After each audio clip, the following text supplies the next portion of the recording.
আমি ইয়াসিন আরাফাত। আমার প্রশ্ন হলো, আমি আল্লাহর ভয় দিয়ে আমার অন্তরটাকে ভিজিয়ে রাখতে চাই। এমন কোন আমল শিখিয়ে দিবেন যেটা করলে আল্লাহর ভয় আমার অন্তরে পয়দা হবে? মাশাআল্লাহ, সম্ভবত একজন তরুণ, একজন যুবকের প্রশ্ন, খুবই আশা জাগানিয়া প্রশ্ন, যে আল্লাহর ভয়, আল্লাহ রাব্বুল আলামিনের খৌফ, এটা দিয়ে অন্তরকে তিনি সবসময় জাগ্রত করে রাখতে চান, সমৃদ্ধ করে রাখতে চান। ভাইরা আমার, দুনিয়ার কোনো মানুষের ভয়, এটা আমাদেরকে তটস্থ করে, এটা আমাদেরকে সন্ত্রস্ত করে, এটা আমাদের মধ্যে ত্রাসের সৃষ্টি করে, এটা আমাদেরকে কষ্ট দেয়। একজন সন্ত্রাসী আপনাকে খুন করবে, একজন শত্রু আপনার ক্ষতি করবে, একজন ডাকাত আপনাকে হত্যা করতে পারে। এরকম যদি ভয় থাকে, তাহলে আপনার ভিতরে অস্থিরতা কাজ করবে, আপনার কষ্ট হবে, আপনার ঘুম হবে না, আপনার পেরেশানি হবে। ভাইরা আমার, আল্লাহর ভয় এমন একটি বিষয়, যে আল্লাহর ভয় যদি আপনার অন্তরে চলে আসে, আল্লাহর শপথ করে বলছি, এর মতো উপভোগ্য, এর মতো অভাবনীয় তৃপ্তি এবং স্বাদ আল্লাহর জমিনে আর কিছুতে আপনি পাবেন না। আল্লাহর ভয় অন্তরে লালন করলে যে স্বাদ পাবেন, আল্লাহর ভয়ে সন্ত্রস্ত হয়ে যদি, আল্লাহর ভয়ে ভীত হয়ে যদি আপনি চোখের পানি ফেলেন, দেখবেন আপনার অন্তরটা বরং ভার মুক্ত হয়ে গেছে, আপনার অন্তরটা যখন বরং ফ্রেশ হয়ে গেছে।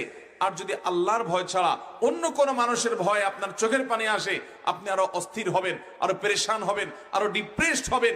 এই জন্য আল্লাহর ভয় দ্বারায় অন্তরকে যদি পরিপূর্ণ করতে পারেন কেউ, তাহলে তার দ্বারা কোনো পাপাচার হবে না, অন্যায় হবে না, অবিচার হবে না। তার অন্তরটা সজীব থাকবে, সতেজ থাকবে, তাজা থাকবে, আল্লাহমুখী থাকবে। এই অন্তর সম্পর্কে আল্লাহ বলেছেন, ইয়াউমা লা ইয়ানফাউ মালুন ওয়ালা বানুন ইল্লা মান আতাল্লাহা বিকলবিন সালিম। কিয়ামতের দিন কেউ সম্পদ নিয়ে, কেউ সন্তান নিয়ে, বাড়ি গাড়ি নিয়ে আল্লাহর কাছে হাজির হলে কোনো লাভ হবে না। তবে যে একটা অন্তর নিয়ে যাবে, যেই অন্তরটা পরিচ্ছন্ন পবিত্র, সেখানে কোনো কলুষ নেই, এই অন্তরটা থেকে আখিরাতে উপকার দিবে। এই জন্য অন্তরে আল্লাহর ভয় জাগানো দরকার। আল্লাহর ভয় অন্তরে কিভাবে আসবে? নাম্বার 1, আপনাকে কোরআন পাঠ করতে হবে। ওয়াইদা তুলিয়াত আলাইহিম আয়াতুহু যাদাতুহুম ঈমানা। আল্লাহর আয়াত তেলাওয়াত করলে অন্তরে ঈমান বৃদ্ধি পায়। এই জন্য ভাইরা, আল্লাহর আয়াত, কোরআন বেশি বেশি করে পড়বেন, বুঝে বুঝে পড়বেন। আজ মুসলমানদের বাসা থেকে কোরআন দূর হয়ে গেছে। স্মার্টফোন এবং নেটের নেশা আমাদেরকে মোবাইলগুলো আমাদেরকে কোরআন থেকে দূরে সরিয়ে ফেলেছে। কোরআন যদি আপনি বুঝে বুঝে পড়েন, অর্থ সহকারে, ব্যাখ্যা সহকারে তিলাওয়াত করেন, প্রতিদিন আপনি কোরআনের সাথে সময় কাটান, আপনার অন্তর আল্লাহর ভয়ে বিগলিত হবে।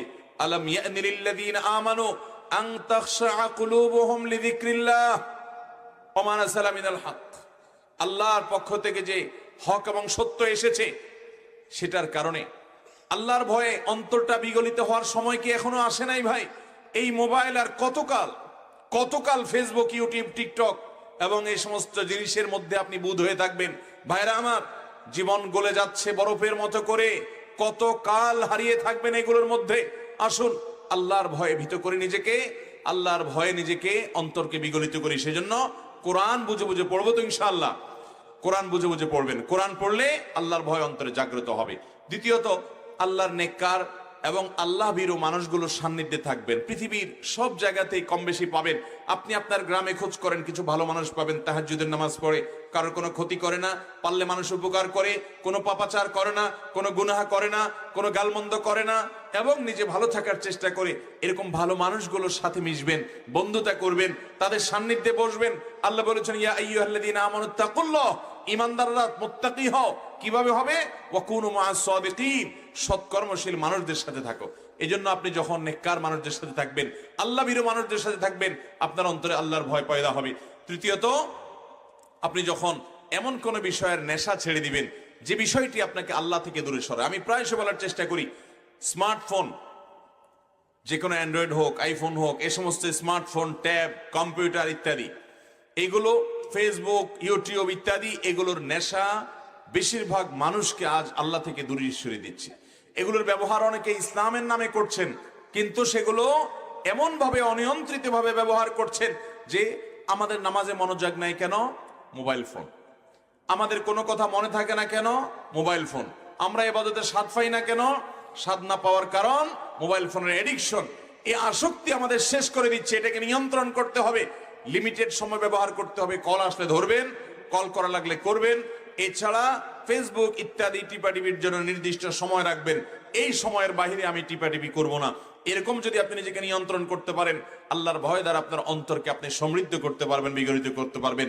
আর যদি এই সমস্ত নানামুখী দুনিয়া আর দুনিয়ার নানামুখী আয়োজন চাকচিক্যের পিছনে নিজেকে এঙ্গেজ করে রাখেন, অন্তর কখনো আল্লাহ রাব্বুল আলামিনের ভয়ে বিগলিত হবে না।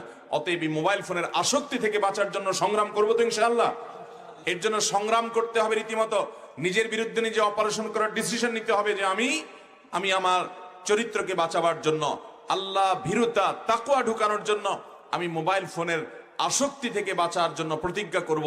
এটাকে নিয়ন্ত্রিত ব্যবহার করবেন। আসর টু মাগরিব 1 ঘন্টা সকাল 1 ঘন্টা বিকাল আপনি মন ভরে আপনি মোবাইল টিপাটিপি করেন, কিন্তু সারাদিন যখন খুশি তখন শুইতে শুইতে, ঘুমাইতে ঘুমাইতে, টয়লেট থেকে বাইর হইতে, রাস্তায় হাঁটতে, বহু যুবক রাস্তা দেখা যায় 2 হাতে মোবাইল টিপতে টিপতে এমন ভাবে হাঁটে যে সামনে কি পিলার আছে না গাড়ি আছে। প্রায় আমরা পত্রিকা খুললে দেখি যে মোবাইল টিপতে টিপতে অথবা কানে হেডফোন দিয়ে গান শুনতে শুনতে রেল লাইন পার হতে গিয়ে রেলের নিচে কাটা পড়ে শেষ হয়ে গেছে। প্রায় পত্রিকা দেখা যায়। ভাইরা আমার, দুনিয়া এবং আখিরাত দুইটা ধ্বংস করে দিচ্ছে স্মার্টফোন। অতএব মোবাইলের ব্যবহার নিয়ন্ত্রণ করলে আল্লাহর ভয় দ্বারা অন্তরকে বিগলিত করা যাবে। আল্লাহ তাআলা আমাদের সবাইকে আল্লাহর ভয়ের এই দৌলতটি দান করুন, বলুন আমিন।